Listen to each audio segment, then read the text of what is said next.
Yamas. Thanks so much for watching. Tonight and always, we're here for you. Good night.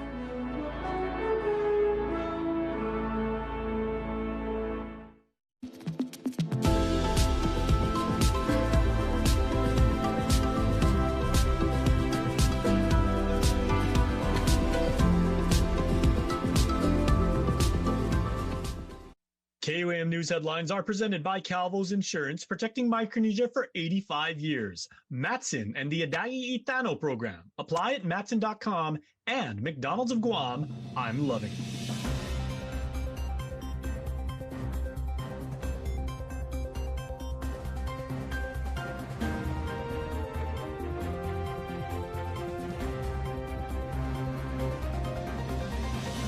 Ahead on KUAM News Primetime. Arrests have been made, and 2 men now face multiple felony charges for their alleged involvement in Sunday's officer-involved shooting incident. I'm Don Sulat with the full details coming up. Pressure is mounting in Guam's prison system, with lawmakers raising concerns over staffing, security, and long-term planning for a new facility. I'm Nevaeh Anderson with more from the Department of Corrections budget hearing coming up. An investigation is underway after chairs from the Guam Legislature were dumped here at Fort Apuyan. I'm Matsuki Hirayama with why this is sparking a larger conversation about littering in public spaces. Live streaming to Guamanians here on the island of Guam and to expats throughout the world. Hafide and good evening, everybody. This is Primetime. I'm Jason Salas, and we thank you so much for watching tonight. This is your Tuesday night news, and these are your top stories. Well, we're going to look into updates regarding Sunday's officer-involved shooting in our top story, with new information having surfaced on how a pair of men who are now facing multiple felony charges attempted to evade arrest and sent a Guam Police Department officer to the hospital. KUAM's Don Sulat has been following this story since it broke over the weekend and now has the very latest. 33-year-old Wayner George and 26-year-old Herrick Andrew are now facing several felony charges for their alleged involvement in Sunday's shooting incident that sent a Guam Police Department officer to the hospital. According to court documents, on the day in question, both men were returning to Dedido from a failed drug deal pickup in Mangilao when they were followed by a marked GPD vehicle in Ladi Heights. The officers were in pursuit of the vehicle, which matched the description of a previously reported stolen vehicle. And so that's what initiated the pursuit. Court documents say that the vehicle was reported stolen around April 15 in the village of Maiti, and add that when the car was recovered, it did not have the license plates originally issued to it. As KUAM previously reported, the chase ended in the residential neighborhood of Chalantan Margarita in Dedido, where court documents say 26-year-old Andrew, who has been identified as the alleged driver of the stolen vehicle, reversed and struck a GPD officer in an attempt to flee. According to the magistrate's report, officers believe George and Andrew were, quote-unquote, using deadly force against them when evading police. But again, we go back to the fact that the operator reversed into the officer, which injured the officer, which required medical attention. And again, that's all part of the totality of what we need to investigate and determine, what kind of injury was sustained and how much danger the officers were in when the operator decided to reverse into them. Is what Police Chief Ignacio told KUAM when asked if the shooting was justified in an interview yesterday. According to court documents, officers reported that a black pistol was thrown out of the vehicle during the pursuit. However, Chief Ignacio told KUAM that as of yesterday, the reported gun has yet to be found. George now faces conspiracy and complicity to distribute a controlled substance as a first-degree felony, possession of a Schedule II controlled substance as a third-degree felony, and destruction of evidence as a misdemeanor. Meanwhile, Andrew faces conspiracy and complicity to distribute a controlled substance as a first-degree felony, possession of a stolen vehicle as a second-degree felony, possession of a Schedule II controlled substance as a third-degree felony, and tampering with a vehicle identification number or other vehicle identifiers as a third-degree felony. For Guam's News Network, I'm Don Sulat. Our next report stays with news about law enforcers, as lawmakers and corrections leadership are sounding the alarm tonight, saying our island's prison system is stretched thin and in need of real long-term solutions. Nevaeh Anderson has more from the Department of Corrections budget hearing today. One word to describe the Department of Corrections and lawmakers' reaction to Guam's prison system: frustrated. On Monday, DOC command staff faced senators for their fiscal year 2027 budget hearing, requesting $39.3 million to keep operations afloat. Maintaining a safe and orderly correctional institution requires sufficient funding to support daily operations and to improve critical resources, including a strong and properly staffed workforce, adequate equipment, and facilities. Personnel costs amount to $27.6 million of the total ask, and $2.9 million is allocated to overtime costs, a number that points to deeper issues. Right now, about 190 officers are responsible for nearly 1,000 inmates and detainees across Guam's correctional facilities. DOC says they need more than 200.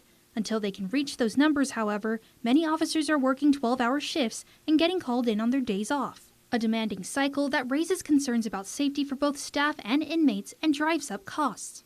We're just in that predicament with the staffing issues. And that's why overtime accumulates. We're trying to mitigate that, and we're trying to look at different ways to, and of course recruitment is one of them, but it's a slow process. Losses continue from resignations, retirements, and transfers, while lawmakers pointed to hiring delays. Where's the roadblock at? Is it at DOA or is it at DOC? I can honestly tell you that it's not at DOC. Beyond staffing, operations funding includes a growing cost: inmate and detainee medical care.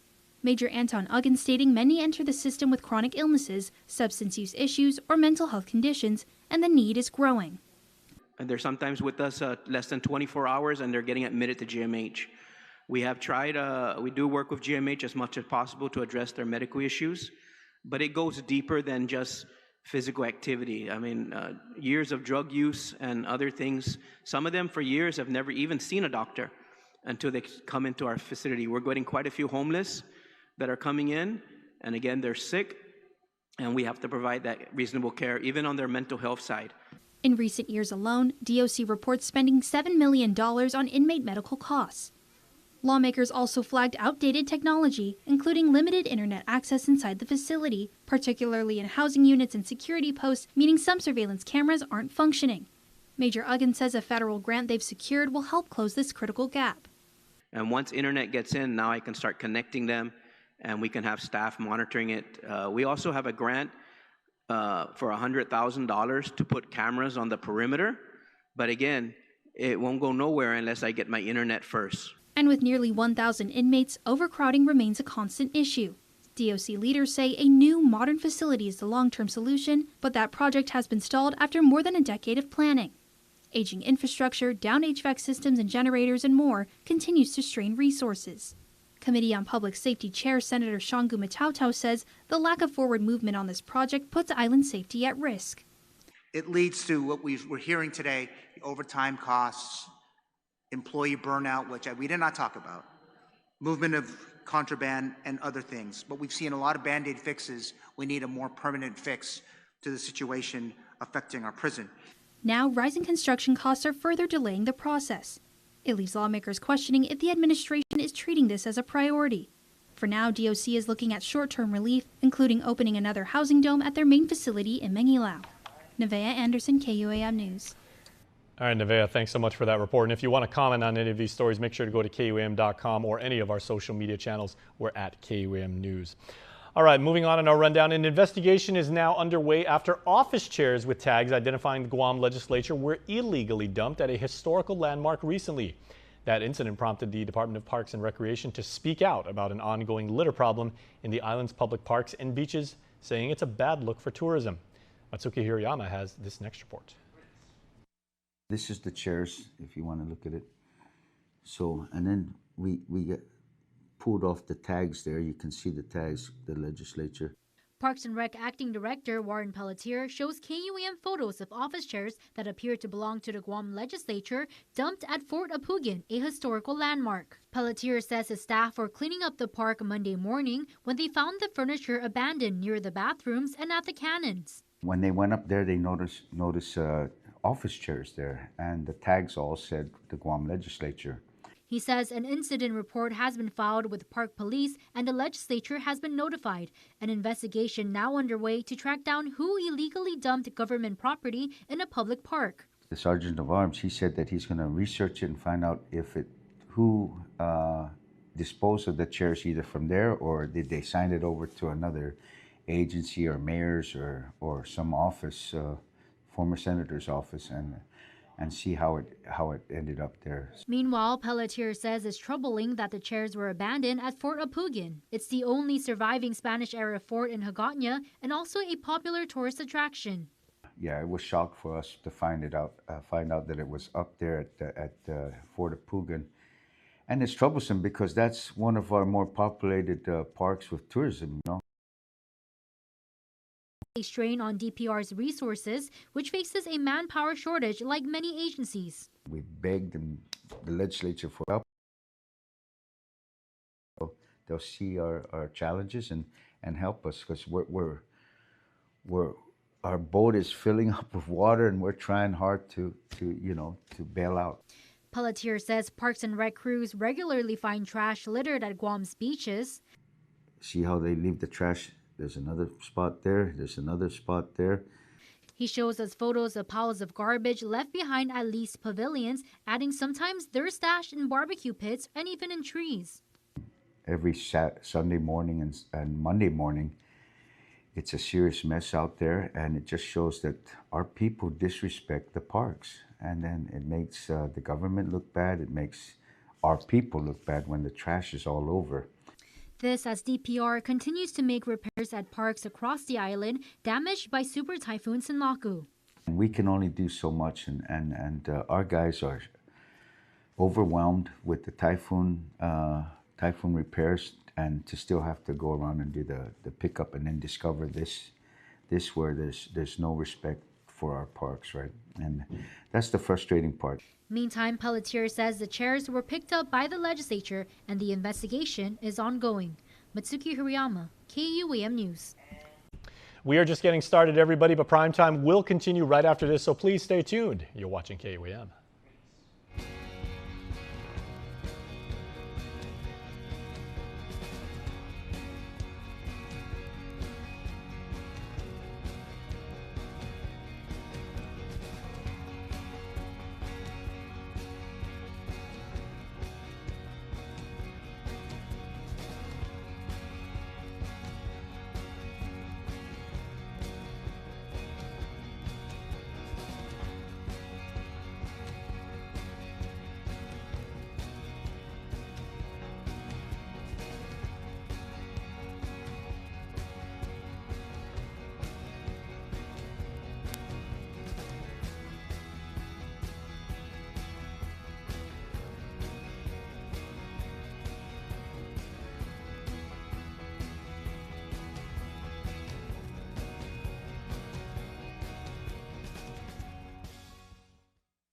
Guam is coming back, stronger every day. And this Mother's Day, it's time to celebrate her. Something beautiful, something that makes her smile, something just for her. Because Mom's gonna love this. Kmart Guam, right here with you. Now it pays to spread the Better Together experience. With our brand new referral program, you can earn up to $150 in account credits for every referral you bring in. That's right, family, neighbors, friends, even your coworkers. Just pass them your account name and account number. When they sign up for Docomo Pacific service and drop your info, cha-ching! Credit applied. So spread the word and start stacking those savings. Additional conditions may apply. Docomo Pacific, we're better together. To all the mothers who showed us that first steps were possible, first waves were possible, fairy tale weddings were possible, and big dreams were possible. Mahalo for the countless ways your support, your care, your tenderness, and your love always made us feel so special. Thanks to you. Anything's possible. Happy Mother's Day from Bank of Hawaii.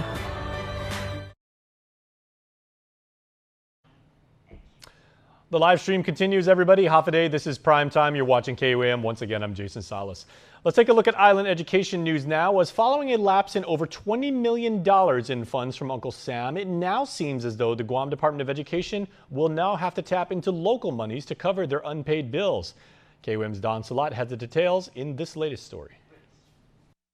The department failed to spend $21,826,000 $966.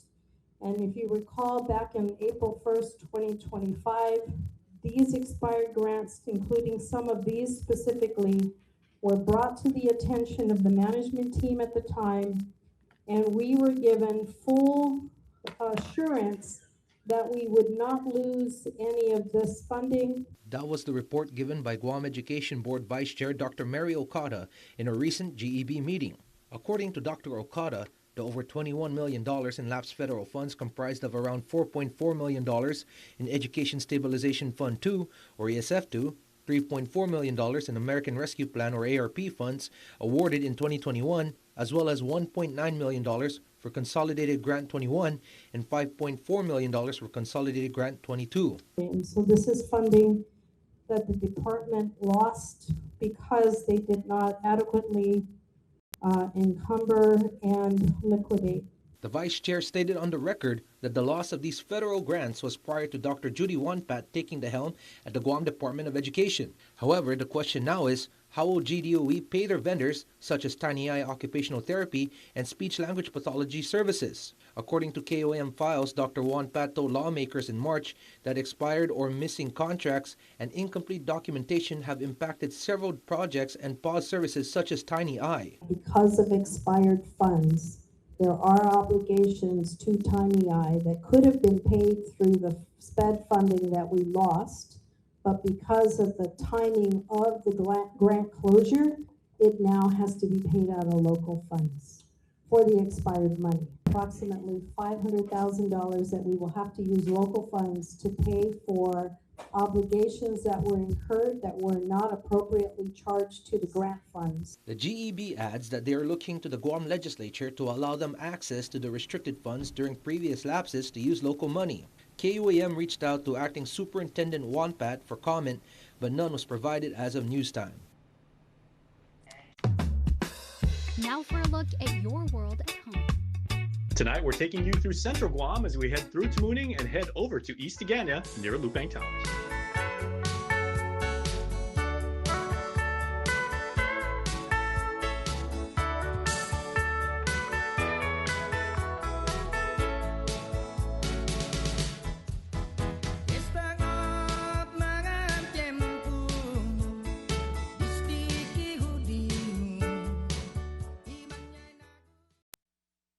Don't need a work break, keep the smile on your face.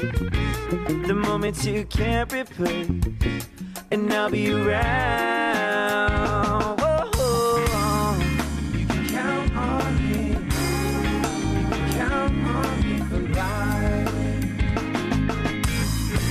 Wherever life takes you, we're always here for you. Calvo's Insurance. Count on us for life.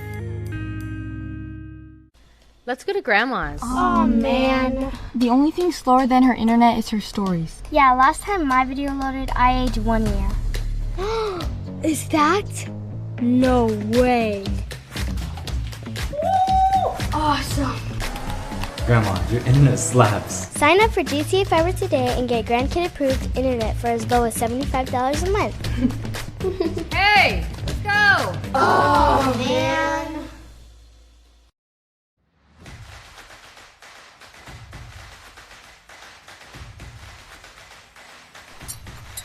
Tonight's sports feature is brought to you by Cars Plus.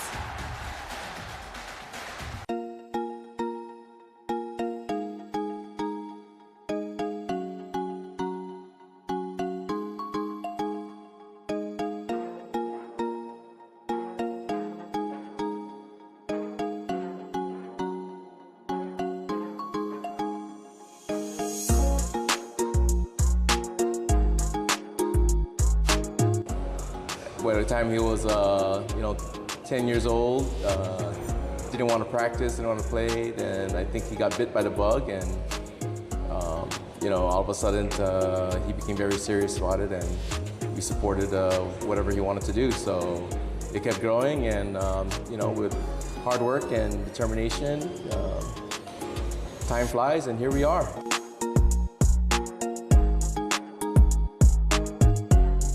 We've seen technical development and the possibility of using it in different positions, which makes him very valuable for coaches.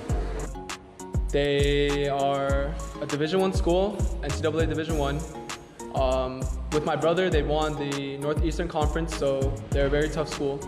It's going to be hard to get to the starting lineup and potentially play in, but you know, I love to grind, so that's the way to go.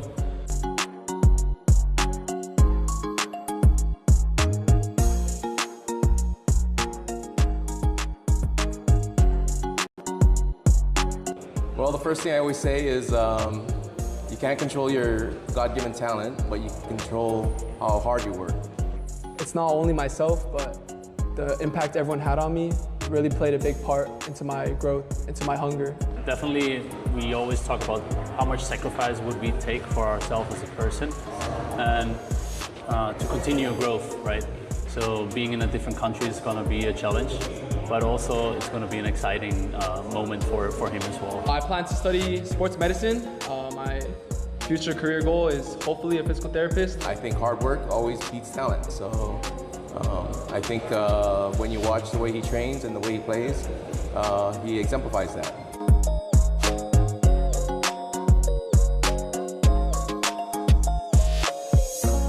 Guam, we get this opportunity where we get to represent Guam against Asian countries, Malaysia, Indonesia, all those big countries, and we get to challenge ourselves and really understand that there's levels to soccer. It's not just high school, it's not just college, but there's international competition. You know, if you really want to be the best player possible, then you got to be in the highest level possible.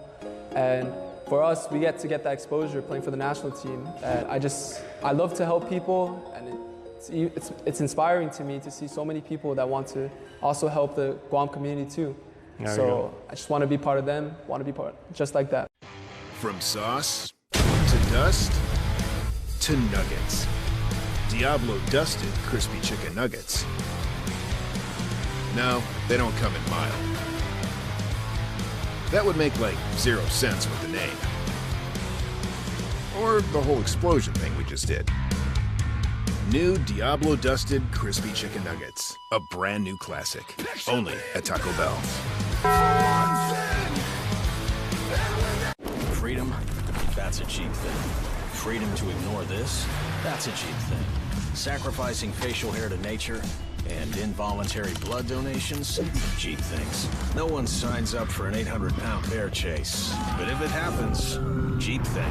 VIP parking, exfoliating, treating gravity like a suggestion, saying, it'll dry. Free-range parenting, forgetting if that's a moose or an elk, all cheap things.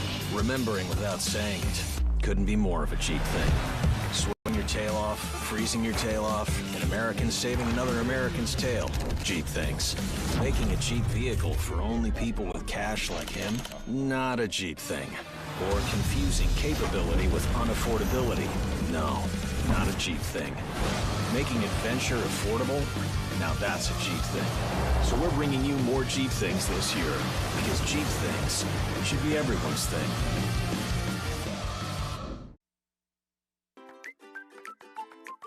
Giving Every Tuesday is brought to you by Raising Cane's Chicken Fingers, One Love. The selfless service continues throughout Guam's public, federal, nonprofit, and private sectors to aid our regional neighbors in the wake of Super Typhoon Sinlaku. Despite the Category 5 storm now being 3 weeks in our rearview mirror, the impact continues to be very, very real for our friends in Tinian and Saipan, about 100 miles north of us. At Pono, Guam, we're all about the community. And when we saw the impact of Typhoon Sinlaku across the Marianas, we just knew that we had to do something, and food is what we do best. So putting together Musubis for Marianas felt like a simple way to bring people together and give back at the same time. So downtown at Pono Hawaiian Grill, the restaurant that's still getting used to its new digs in Hagåtña, used their good fortune as motivation to develop a clever idea based on one of their most popular products. Musubi for Marianas will take place this week on May 8th and 9th at Pono, Guam. You can order as many musubis as you like, and 100% of the proceeds go towards relief efforts. You can order online through guamtime.net or call us at 671-969-PONO or 7666 to schedule your pickup for either Friday, May 8th or Saturday, May 9th. We also want to give a big thank you to our partners in Saipan, Mariana's Chorizo's company, along with our sponsors, Costules Guam, Hensel Phelps, and the Guam Arts Community, and all of our friends, family, and customers who've donated goods to support this effort. And they're helping because it's the right thing to do and because they can. Even though Guam is still recovering, we know our neighbors in the Marianas are going through a lot too. We're all connected out here, and it's important that we show up for each other. And it really comes down to community and taking care of one another. So swing by Pono for some island breeze and good vibes that'll resonate to our Sinamay familia. Pono is sending much more than sustenance. They're sending support. We know it's been a tough time, and we're thinking of everyone out there, and we just want you to know that the people of Guam are here doing what they can to help and support however we can. Giving Every Tuesday is brought to you by Raising Cane's Chicken Fingers, One Love. News Bites is brought to you by Docomo Pacific Better Together, Fresco Clothing, original custom design apparel of Guam and the Marianas. And opening the curtain, let's all go to the movies. Let's all go to the movies and get ourselves a treat. Yes, and it is going to be a treat when you check out the UOG Film Festival. Who among you, my fellow creative friends at the University of Guam, will be the next Steven Spielberg, right? Is going to tell stories in a very high impact, high energy way. Somebody's out there, and they're at UOG right now, so let's go give these amazing storytellers our support, our endorsement, and check out the UOG Film Festival on May 8th. That's coming up, you guys. That's on Friday. Starts at 5 o'clock. Make sure to go check it out. If you've never been to a film festival before, if you're a total newbie, this is an experience. You're going to watch a whole bunch of different creatives from different types of genres, different styles, different themes, and it's super, super good. And they made it fun for you because they have vendors, giveaways, and a lot more. Make sure to check it out. It is going to be an absolute blast. And if you go to UOG, membership has its privileges. Make sure to show your student ID and see what it means to be a member of the college community. All right, the Golf Party, the annual golf tournament by our friends at the Guam Women's Chamber of Commerce, got pushed back, but it is happening. This is on Friday. So, hey, you know what? Go tee off at Country Club of the Pacific, head down to Talafofo, play a round of golf, shower, and then go to Manila on your way back, right? And check out the film festival. See, we're lining up all these things because Friday is going to be a really, really cool day to do fun stuff. So make sure to check it out. That is two-person modified Callaway, and make sure to bring your disco gear. And again, if you're a newbie, if you've never done the disco thing, it is super fun, but you know, kind of teeing off when you got like a big, you know, wig of like an afro. Looks super, super cool, and you know, selfies for days and everything, but that may affect your short game, I would think, but I don't know. Let me know, DM me and let me know how that goes. All right, and then the 2K, 5K Run Walk for Autism is an island institution. It's happening down at Chamorro Village. This is happening on the 24th, so you still got some time to register. You got your opportunity to show support, to buy every single type of teal ribbons, shirts, shoelaces, armbands, headbands, whatever like that, because we want to show teal because that is the universal color that we use to show support for everybody on Guam who has autism in their family. And Autism Community Together is by my friend Jo Bloss. You know, she's the JFK ROTC instructor, and she is an amazing, amazing ambassador, as is her team. Kathy Duenas, another friend of mine, I grew up down up the street from her and everything. They are doing amazing work to show support for autism and showing us that this wonderful event can really, really make a difference, and some absolutely amazing kids there. And it's a really good chance to get out and get fit. So please make sure to register, and we'll see you down there at Chamorro Village on the 24th. All right, birthdays to get to, that's now. Hey, you know, everybody, we are getting ready for Mother's Day, which is this weekend, by the way, everybody. But you know, dads are awesome too, 365 days a year. So happy birthday to an amazing dad and papa. This is Joe Cataro who blows out the candles today. And Joe, sir, your familia is sending you the very, very best. They appreciate you and they love you. We hope you have a good day, Mr. Joe. And MJ, you're really old now. Ha ha ha, says your shout out. Please take care of yourself from A and Dad. Happy belated to MJ, and your family loves you as well. We hope you, Joe and MJ, have great days today, and happy birthdays. And happy birthday to KUAM kid Cassius Clay. Happy birthday number 6. I'm the greatest of all time. Great name, Cash. We love having you around the station. Major loves having you around the station. Happy birthday from mommy and family, which includes all of us here at KUAM. Have a wonderful, wonderful birthday. Want to wish your special someone a happy birthday? Just click the QR code here on your screen or email birthdayclub@kuam.com. Okay, now Cassius is one of our favorite KUAM kids. I've been telling him all day, like throughout the studio, when you get to be about like maybe 14, 15 and truly realize like the namesake you carry with the name Cassius Clay, float like a butterfly, sting like a bee. When you're named after the champ, you know you're gonna have an amazing birthday. And he said he's gonna go to Playport tonight. So Cash and all the birthday celebrants today, have a wonderful, wonderful time. And you have a safe and wonderful night, everybody, because that's our show. I'm Jason Salas, and for the entire KUAM cast and crew, thanks for watching. Be safe. We'll see you tomorrow.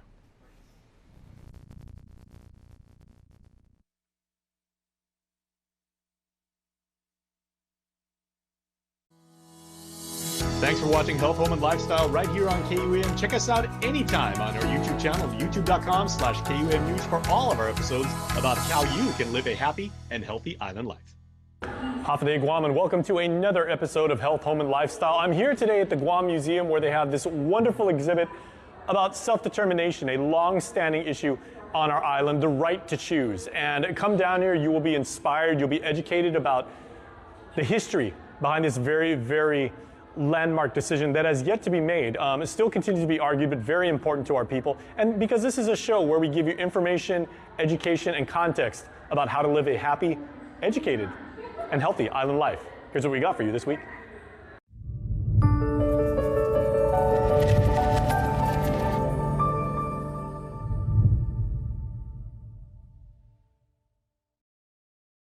Half a day, everybody. We are finally back. I was on vacation for a couple of weeks, but I got my girls here. I got Liz Duenas, the one and only, from representing Tumon Bay during the typhoon.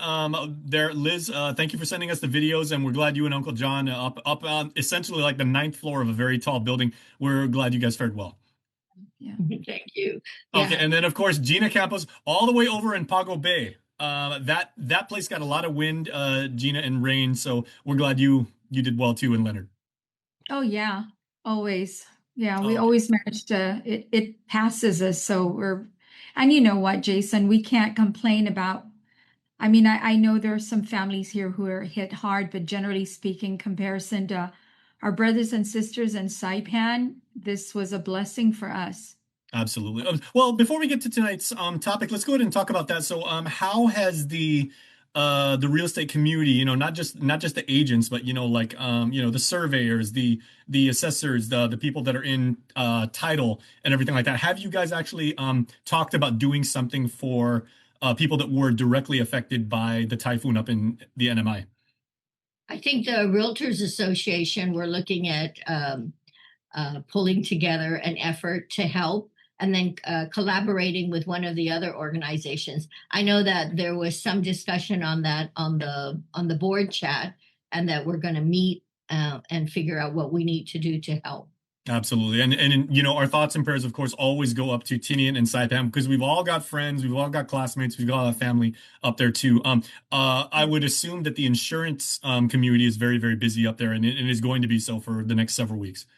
That's right. That's right. Yeah, absolutely. Okay, so that being the case, we want to kind of like tie in natural events of forces of nature. When Mother Nature has like storms for us and everything like that. Liz, we're going to talk about how this may affect a deal you're in the middle of or that you're putting together right now as far as your property. That's right. So, for example, we had some buyers that were pending on a transaction.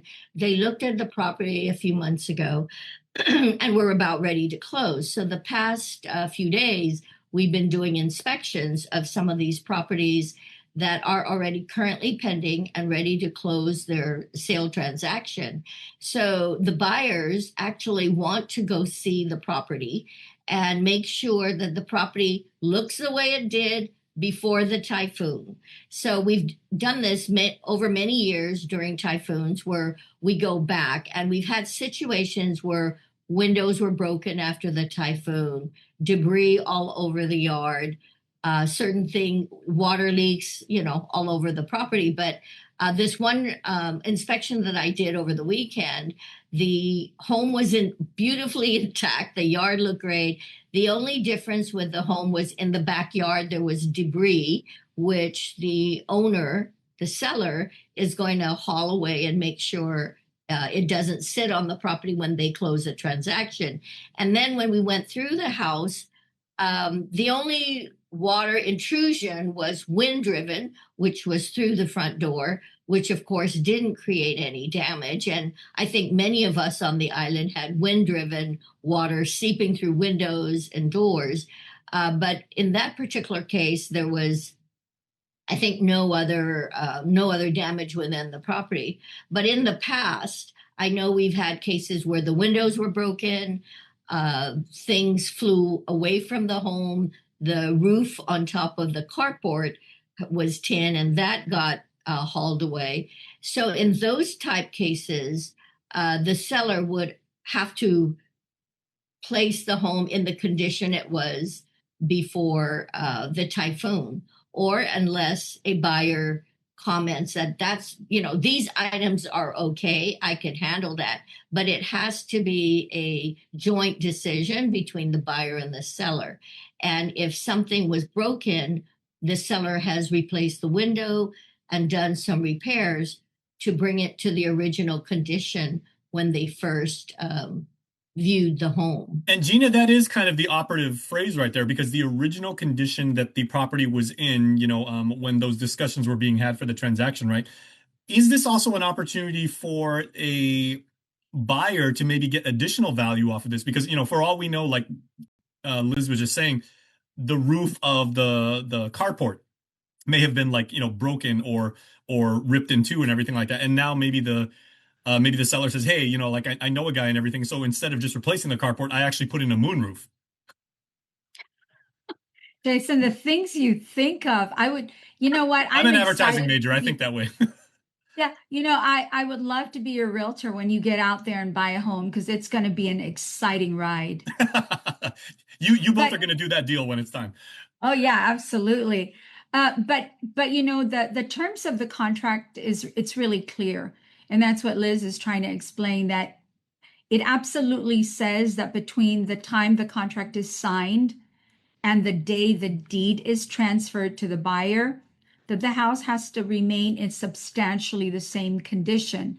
Now, could a buyer get an improvement? If the roof of a tin extension or carport or dirty kitchen is blown off, it has to be replaced.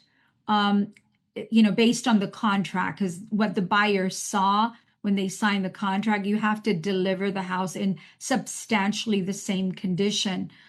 And so, yeah, that is a negotiating thing.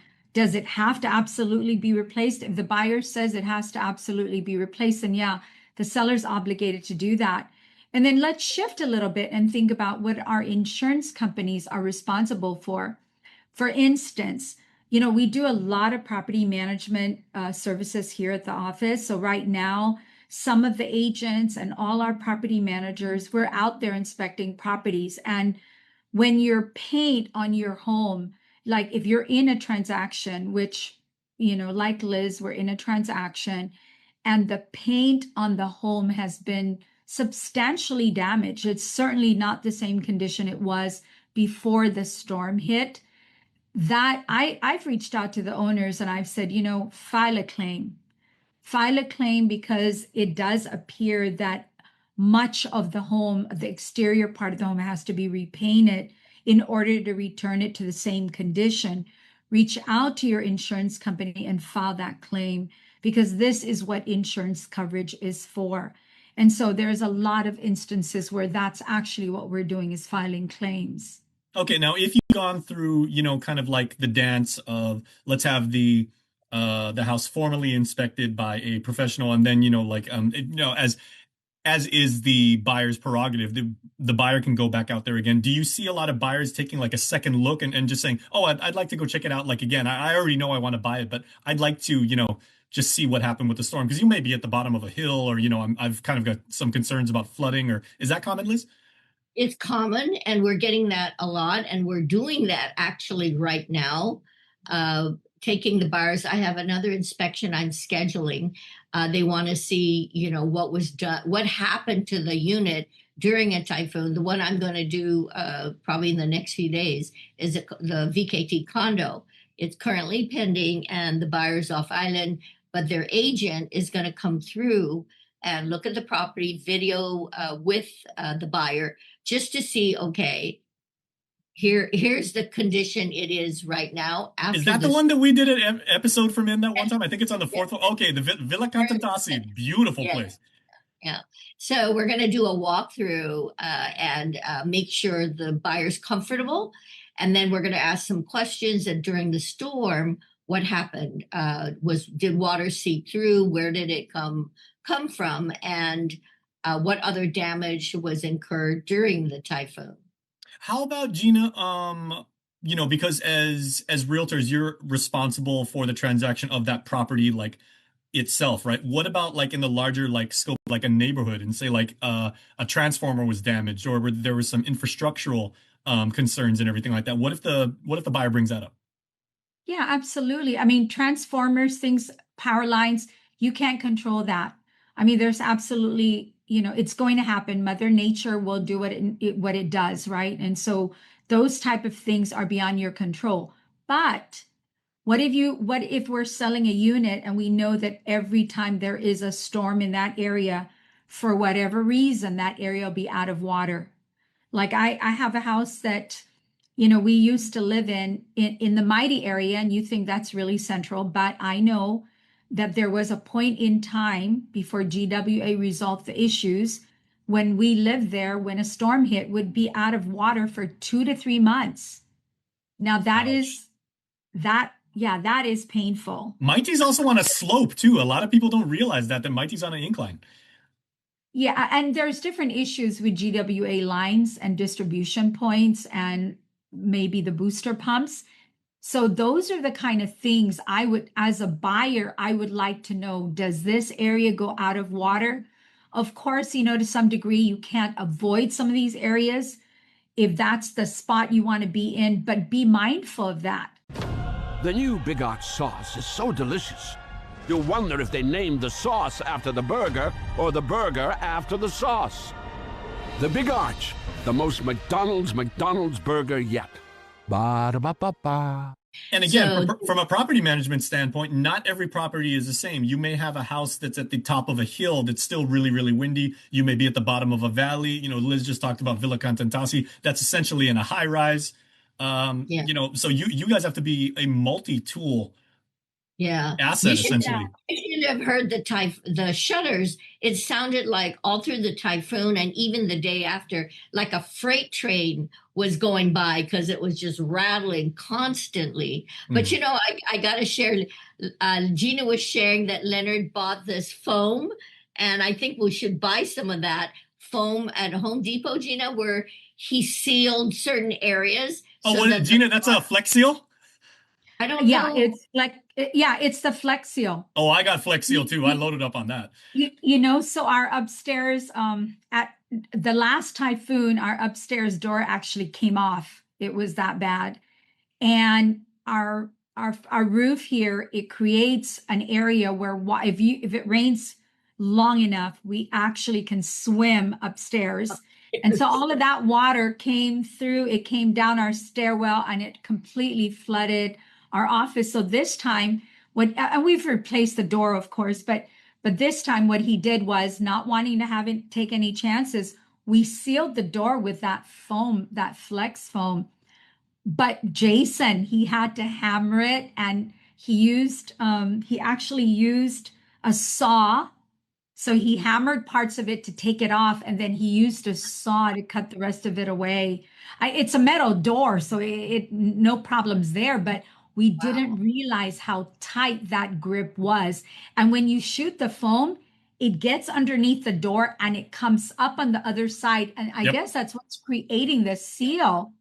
So to get that thing open, I was like, wow, this is incredible. There you go. The stories you guys could tell. And let's wrap up with this, ladies, because again, and we do. I mean, we're talking about this now when we're Monday morning quarterbacking this, right? But of course, our thoughts, our prayers, our love, our support, and are always like whatever we can do for Tinian and Saipan, like and Chuk, we're always going to do that. And so please keep me informed about like what the association does. But given the fact that you two have more than 60 years of combined real estate experience in this market, and you guys go all the way back to like the 90s, what is the storm that you remember most about the work that you guys had to do as realtors, as far as assessing damage or getting properties ready, or literally weathering a storm? Well, Pang Sanwa was one of those that I think our building was the only one in Tumon that had a generator running, and we had people coming to do their wash, and we even had air conditioning. It was sad that when we looked out on Tumon, hotels looked like a bomb hit them. I remembered where Jamaican Grill is right now.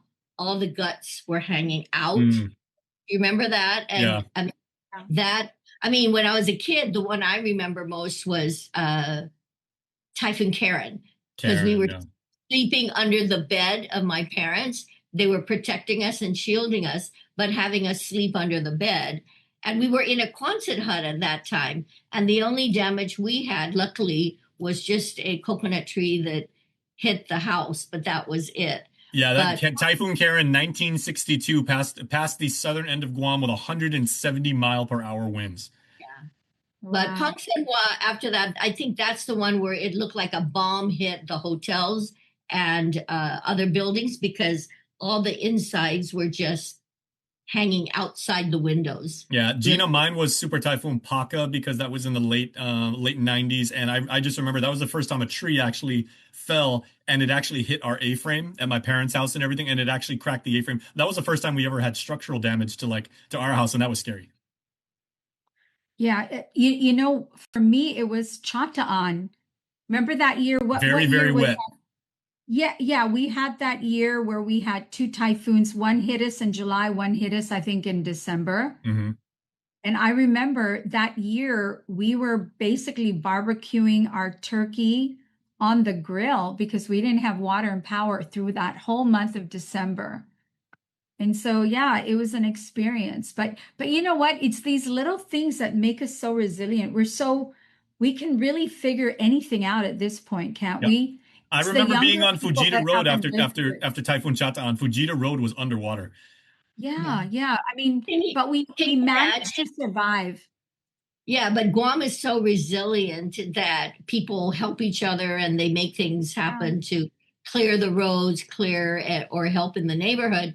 If this sort of typhoon happened in the States, at least we have the wherewithal to survive. Yep. Over there, I'm sure it'd be way different. Okay, final topic, Gina. We get a bonus topic there. A lot of people that move to Guam, or people that are, buying their first home, and they're young people and everything, there's they're like, can I just build like a tree house or a wooden house, or can I just buy? This is the reason why we have Guam's building code, because, your winds have to be, the tempered glass to be able to withstand a certain wind speed, and you want a concrete structure, right? This is why we have our code the way it is.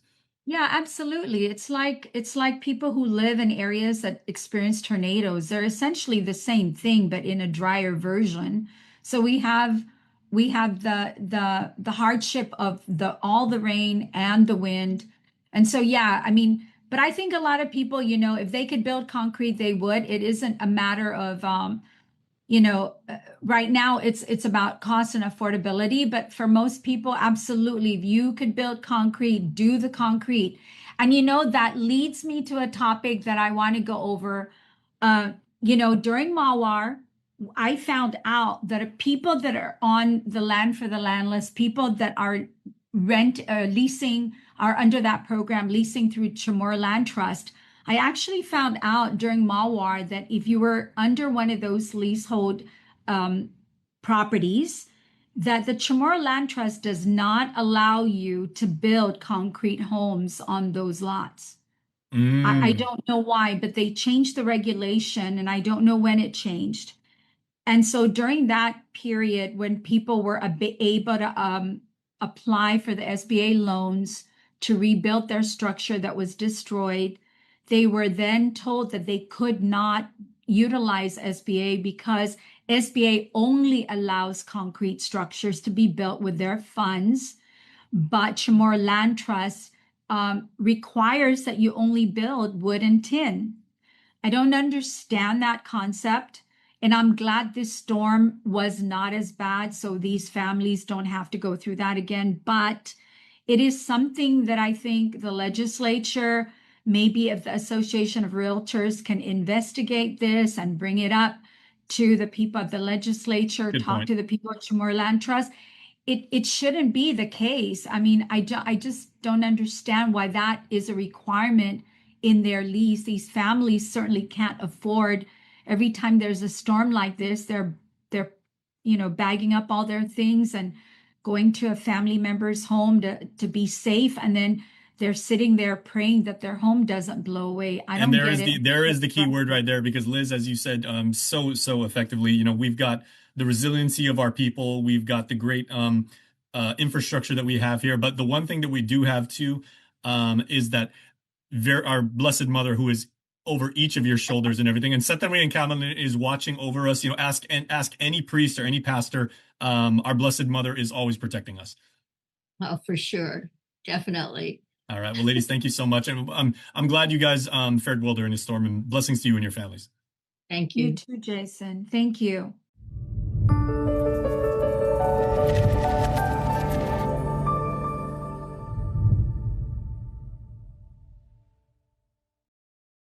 Guam's auto appearance specialist, Elegant Reflections, has been providing the automotive industry with professional detailing and car care products at its highest quality, from complete detailing, full interior detailing, exterior detailing, headlamp restoration, hand washing, seat and carpet shampoo, engine degreasing, undercarriage cleaning, paint sealant, fabric protection, paint oxidation removal, and so much more. Visit us at our new location. Call 646-5555 for an appointment. Elegant Reflections, Guam's auto appearance specialist, over 20 years of experience. Weekly Renewal is brought to you by Calvo's Select Care.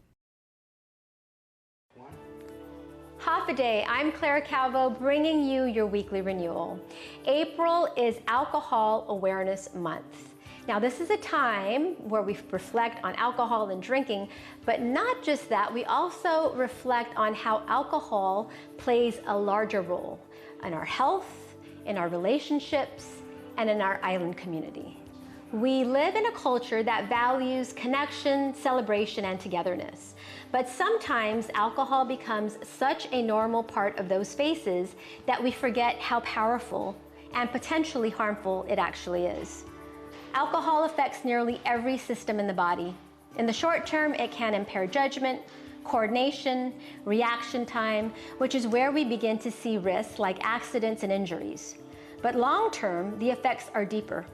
It impacts the brain, affecting our mood, increasing anxiety, and even contributing to depression.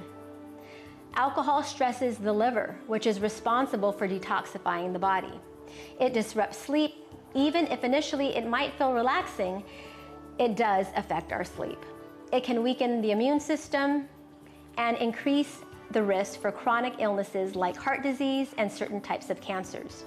And something we don't talk about enough, but alcohol can also disconnect us from ourselves, from our clarity, our intuition, and our ability to fully be present in our lives and in our relationships. One of the most serious consequences of alcohol use is impaired driving. Even small amounts of alcohol can slow reaction time and reduce our decision-making ability. And when someone gets behind the wheel in that state, it does not just affect them, it puts everyone on the road at risk. Here on Guam, we've all felt the heartbreak of lives lost too soon due to drunk driving.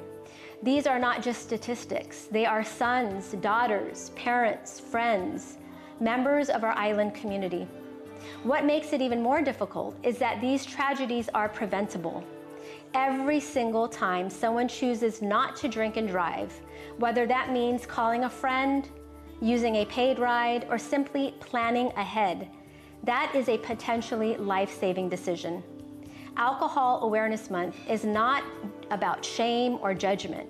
It is about awareness and responsibility. It's about asking these questions. Am I using alcohol in a way that supports my well-being or numbs something deeper? Am I making choices that protect not just me, but the people around me? And as a community, is it about looking out for one another? On Guam, we pride ourselves on family and connection. That means stepping in when needed, taking someone's keys, offering support, creating environments where we don't need alcohol to feel included or celebrated. We can still gather, celebrate, and live fully while being conscious, present, and safe. At the end of the day, this is about valuing life, our health, our clarity, our families, and our future. If Alcohol Awareness Month does anything, let it simply remind us to pause, reflect, and make choices that honor the life we've been given and the lives around us, because one mindful decision can truly make all the difference. Let's continue to take care of ourselves and each other.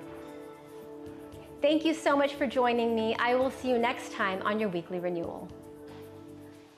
Freedom, that's a cheap thing. Freedom to ignore this, that's a cheap thing. Sacrificing facial hair to nature and involuntary blood donations, cheap things. No one signs up for an 800-pound bear chase, but if it happens, cheap thing.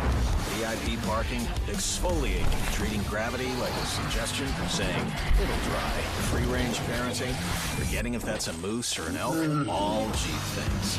Remembering without saying it, couldn't be more of a cheap thing. Sweating your tail off, freezing your tail off, an American saving another American's tail. Cheap things. Making a cheap vehicle for only people with cash like him? Not a cheap thing. Or confusing capability with unaffordability? No, not a cheap thing. Making adventure affordable? Now that's a cheap thing. So we're bringing you more cheap things this year, because cheap things should be everyone's thing. Welcome back to Find Your Fit. I'm Janice Carrasco. With everything that's been going on during Sinlaku, many stores were closed, and I wasn't able to attend Sin Harlem for over a week. It was a tense and stressful time, and I definitely felt the change in routine. But now that things are back open, I'm able to return, and I wanted to take this opportunity to have to offer. They offer a variety of practices, including yoga, EFT, and Reiki, each with a different approach to wellness. In addition to those practices, Sin Harlem also offers that focus on different aspects of wellness. Reiki is a guided, still experience where the client remains relaxed while a practitioner supports energy balance. It's designed to promote deep relaxation and mental clarity, making it a good option for those looking to slow down without physical movement. EFT, or Emotional Freedom Technique, is more interactive. It involves tapping on specific points, mainly the upper body, such as the head, face, and collarbone, while mirroring the instructor's movements. This practice is often used to help reduce anxiety and support emotional regulation. Yoga classes focus on more than just movement. It's not just about poses. Throughout breathwork, meditation, and intentional poses, participants are encouraged to connect their inner and outer experiences. It supports both physical strength and mental awareness. Family yoga is also offered, designed for all ages and experience levels. These sessions create a space for families to move together, connect, and take part in activities as a group. They also offer slower flow style classes that combine gentle movement with breath, helping to release tension in the body and reset after a long or stressful day. Other movement-based sessions focus on mobility and flexibility, targeting areas like the hips, back, and shoulders. These classes can help improve posture and reduce physical stress that builds over time. Meditation-based sessions are also available, offering guided time to quiet the mind, improve focus, and create a sense of balance. Finally, in time when life feels constantly on the go, spaces like this highlight the importance of pausing, checking in, and taking care of yourself too. That's it for this week's Find Your Fit. Stay tuned with me, Janice Carrasco, as I continue to explore different ways to support.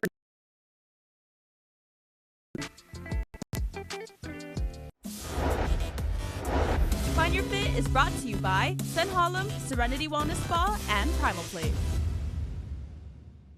So with that, everybody, we are going to put a wrap and a bow on this episode of Health, Home, and Lifestyle. I'm Jason Salas once again.